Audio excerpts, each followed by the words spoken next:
O meu nome é Pedro Paulo Pimenta, eu sou professor de História da Filosofia na Universidade de São Paulo e eu organizei e traduzi uma edição da Origem das Espécies de Charles Darwin, publicada em 2018 pela editora Ubu, aqui de São Paulo.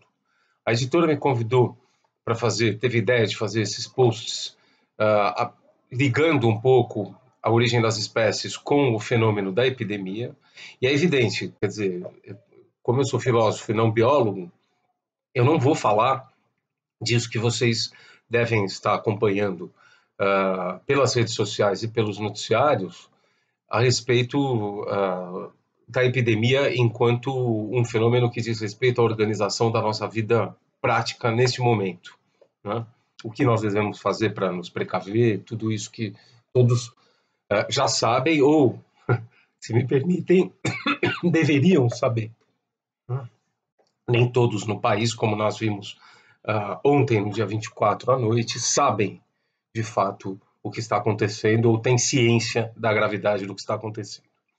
Bom, seja como for, existe uma relação direta entre a teoria do Darwin e a ideia de epidemia. Quando eu digo a ideia de epidemia, é porque o fenômeno, enquanto tal, da epidemia, quer dizer, da transmissão viral, né, entre populações humanas, em particular, e populações de mamíferos, né, ou de outros animais em geral, é um fenômeno amplamente disseminado na natureza e que nós temos todas as razões para crer que existe há muito tempo, sendo concomitante ao surgimento da vida, se não ao surgimento da vida, pelo menos a partir de uma determinada etapa do desenvolvimento da vida no planeta Terra, a transmissão viral deve ter se tornado um fenômeno comum, né?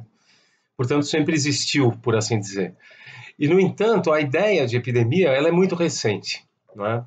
Hoje a ciência lida com essa ideia, é uma ideia trivial, é um fenômeno reconhecido por todos, os que se dedicam, seja às ciências biológicas, seja às ciências médicas.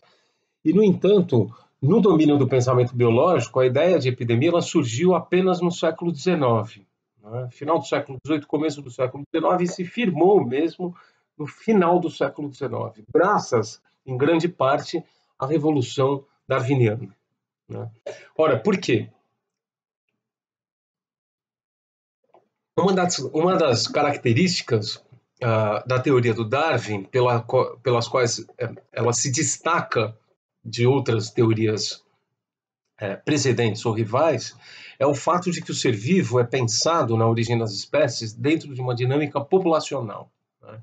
Então, diferentemente do que acontece em diversas outras teorias, que inclusive foram fundamentais, né, para estruturar um campo conceitual no qual o darwinismo veio a se firmar. Então, basta pensar, por exemplo, em Cuvier ou Lamarck na França, Richard Owen na Inglaterra. Então, mas diferentemente desses teóricos da vida e da evolução, o Darwin ele propõe a ideia de que o ser vivo ele se deixa conhecer e se deixa pensar de maneira mais completa e mais precisa, de forma mais rigorosa, não é? Ele se deixa conhecer com precisão, com exatidão, justamente quando ele é inserido, não é, dentro de uma população, certo? Então, o que se pensava antes? Ora, que o ser vivo ele formava uma totalidade encerrada em si mesma, marcada pela existência de partes que têm umas com as outras relações recíprocas e que executam funções. Então, a sua forma era explicada sempre, desde Aristóteles até o começo do século XIX, o ser vivo, com algumas poucas exceções, sempre foi explicado por meio dessa proporção entre forma e função. Como é que você entende uma forma, que é a forma de uma espécie qualquer? Buscando pela identificação das funções que essa forma desempenha. Tudo se passa, portanto, no pensamento biológico ocidental como se a forma do ser vivo tivesse sido designada para desempenhar tais e tais e tais funções. Ora, no darwinismo tem duas coisas, pelo menos, que ocorrem nesse sentido. A primeira é a reversão da relação entre forma e função. Então, em vez de pensar a forma a partir da função, você pensa a função como sendo o resultado de uma forma. Então, é o que o Darwin explica no capítulo 6 da Origem das Espécies, né? Se você quiser entender o olho, essa estrutura anatômica infinitamente complexa, e diz ele muito mais complexa do que qualquer máquina que o ser humano seja capaz de projetar, você tem que pensar não em um artífice divino, em um arquiteto que tenha construído o olho para a visão, mas sim no olho como sendo o resultado de um longuíssimo processo histórico, né? A natureza tem uma história no darwinismo, que vem a constituir a função a qual o olho corresponde. Então você vê porque você tem olhos, e não você tem olhos para ver, né?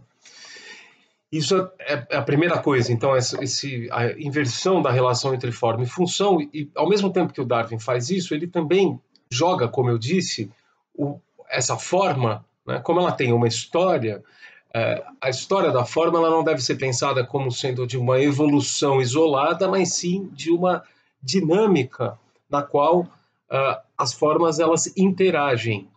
E o princípio da interação das formas, segundo Darwin, é a luta pela sobrevivência, ou a luta pela existência.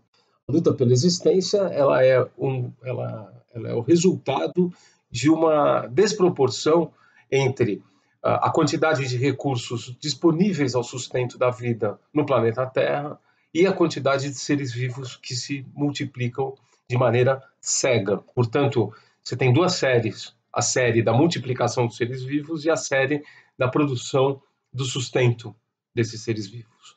Como não há sustento para todos, como existe uma escassez, né,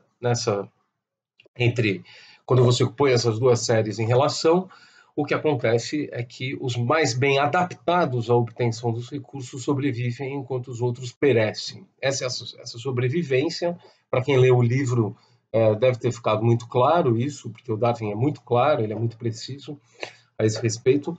Essa sobrevivência, nós não estamos falando na eliminação concreta e factual, mensurável, né, de determinadas populações. É um processo longuíssimo. Então, a extinção das espécies causada pela luta pela sobrevivência, ela é um processo de longuíssima duração, né? E aí é claro que, como o Darwin está pensando nessa disputa, né, e nesse princípio de escassez, né, a ideia de população ela se torna central, porque, de fato, então, toda a dinâmica da formação dos seres vivos ou da constituição das formas dos seres vivos, ela se dá no interior de grupos de indivíduos que são populações, e é nesses grupos que vão emergir essas entidades às quais se dá o nome de espécies. O que é uma espécie para o Darwin? É uma variedade numerosa de longa duração, ou seja, não é um ser fixo, dado e acabado no tempo, não é? O que acontece é que a espécie ela se dá em função da passagem do tempo e em função da existência dessas populações de indivíduos caracterizadas de uma determinada maneira em uma região geográfica qualquer ou que seja em escala planetária, né? Então, é a partir disso, claro, essa ideia da população, ela vem da economia. O Darwin importa essa ideia da economia. Ele diz, eu estou tirando a ideia, a minha teoria inteira, quase, o princípio da minha teoria vem do Malthus, que é um economista inglês, né? E a ideia de ordem, existe mais, a ideia de ordem que nós encontramos na origem das espécies é uma ideia muito similar à ideia de ordem colocada pelo Adam Smith na Riqueza das Nações. A origem é de 59, o Tratado das Populações do Malthus é de 1798 e a Riqueza das Nações é de 1776. Então, por paradoxal que possa parecer, a origem das espécies ela se deixa entender melhor como um tratado de história natural que é confeccionado numa linhagem que vem da economia política, né? O grande pensamento tem disso, né? O gênio do Darwin veio também de perceber que para estudar a natureza você pode adotar um modelo que não é um modelo das ciências naturais, né? Então, está trabalhando com um modelo teórico. E é esse modelo teórico, é o uso apropriado desse modelo teórico que torna visível e relevante a ideia de população para o estudo da vida, certo? Então, é evidente que com isso estão dadas as condições para que possa ser pensado o fenômeno ao qual nós nos referimos na abertura desta brevíssima exposição, que é o fenômeno da disseminação de doenças ou de patologias, né, dentro de populações. Esse fenômeno, como eu disse, sempre existiu na natureza, ele sempre teve, hoje nós sabemos, uma importância muito grande na história humana, né, quando a gente analisa, então, só para mencionar um exemplo, dois exemplos, né, o papel das doenças na história do Império Romano hoje é um tópico de estudo intenso que vem se desenvolvendo com muita rapidez nas universidades estrangeiras, e também o papel da disseminação das patologias na época da Revolução Francesa e das guerras napoleônicas. Hoje a gente sabe que boa parte das vítimas dessas guerras foram acometidas, né, por patologias transmitidas no seio de dinâmicas populacionais. Então, é a ideia de seleção natural, tal como formulada pelo Darwin, que torna possível a ideia de uma doença transmissível e de um agente patológico que é transmissível pelo contato de um ser vivo com o outro. E aí não importa qual é o mecanismo desse contato. Então nós temos transmissões como a do coronavírus, que se dão do indivíduo humano para o indivíduo humano diretamente, mas nós temos também transmissões de outros vírus por vetores. Então é o caso, por exemplo, de doenças bem conhecidas e mais mortíferas, inclusive, que o corona, como a malária, a febre amarela, a doença de Chagas e tantas outras, né, que dependem, então, de um agente transmissor. Uma última coisa a esse respeito. É importante saber que, quando nós falamos numa guerra contra o vírus, nós estamos utilizando uma metáfora. Essa metáfora ela é apropriada porque, de fato, a espécie humana ela se sente atacada pelo vírus. Mas não existe, na natureza, do ponto de vista darwiniano, nenhuma intenção da parte dos agentes, ou seja, mesmo quando nós, seres humanos que somos dotados de razão e no sentido de cálculo, etc., fazemos o que nós fazemos, os resultados das nossas ações, quando eles são medidos e avaliados à distância, ou seja, no decorrer do tempo, eles se mostram substancialmente diferentes das intenções que os moveram, ou seja, que moveram essas ações. Ou seja, no mundo humano como no mundo natural, vale a máxima suprema da economia política, tal como formulada por Adam Smith.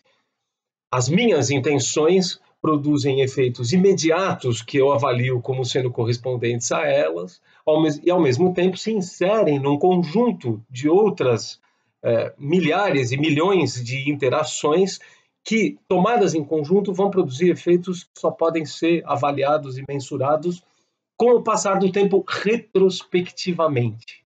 Outra coisa não diz o Darwin. Como é que se conhece a história da natureza?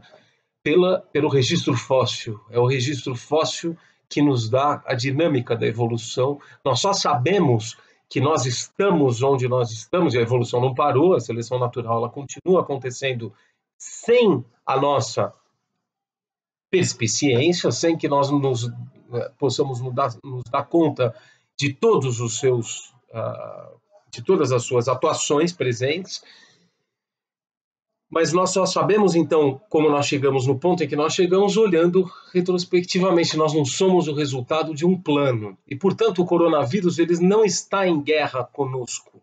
Ele interage conosco, produzindo, entre muitos outros efeitos de ordem patológica, a morte de certos indivíduos que constituem as populações humanas.